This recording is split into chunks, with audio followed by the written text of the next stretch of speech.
तर मित्रांनो, खूप दिवसानंतर आज आपला ब्लॉग येत आहे आणि आज आपण निघलो सप्तशृंगी गडावर वणी येथे दर्शनासाठी। तर आपण निघलो आता सप्तशृंगी गडावर। इथे आलो आपण प्रवेशद्वारकडे। तर ह्या प्रवेशद्वारामधून आज गाडी टाकली आपण आणि आपण निघलो आता गडाकडे। हे बघा, हा गडाचा रस्ता आणि मध्ये खूप वाहन आपल्याला दिसलेत दर्शनासाठी जाण्यासाठी। वर गडावर पोहोचल्यानंतर खालचा व्ह्यू आपल्याला असा दिसतो, तो बघा रस्ता आणि छोटे छोटे वाहन आपल्याला वर येताना दिसतात आणि भला मोठा पहाड बाजूला उभा दिसतो। हे आहे सप्तशृंगी मातेचं मंदिर आणि आजूबाजूला मोठा पहाड आणि हवेमध्ये तुम्ही फॉग चालू आहे ते बघू शकता। तुम्हाला फॉग दिसतो हवेमध्ये। हे बघा, हवेमध्ये आहे फॉग। हे आहे मंदिर आणि या मंदिरावर जाण्यासाठी अशी व्यवस्था केलेली आहे। हा मंदिराच्या बाजूला कुंड आहे। या कुंडामध्ये स्नान करून भाविक पुढे दर्शनासाठी जातात। हा असा कुंड आहे आणि इथे या छोट्या छोट्या दुकाना लागलेल्या आहेत। याच्यामध्ये पूजेचं सामान, प्रसाद, बाकीच्या वस्तू आपल्याला मिळतात आणि इथून आपण पूजेचं सामान आणि प्रसाद विकत घेतला आणि आपण निघलो आता पुढे दर्शनाकडे।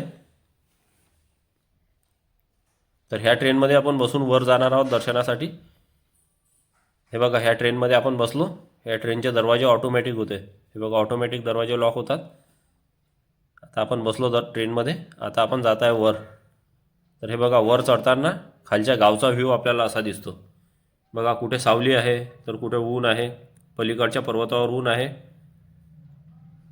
आणि आपण लागलो आता इथे दर्शन बारीमध्ये।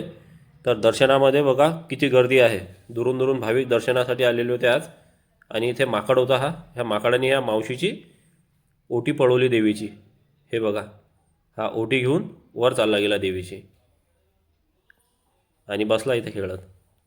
मग आपण मंदिरामध्ये पोहोचलो। इथे देवीच्या समोर आलो। शांततेत आपण इथे देवीचं दर्शन घेतलं।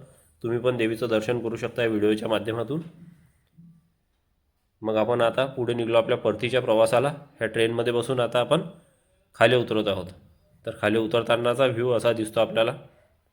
हे बघा, हे गाव आहे आणि हे मंदिर आहे। हे बघा, आता आपण खाली जात आहोत।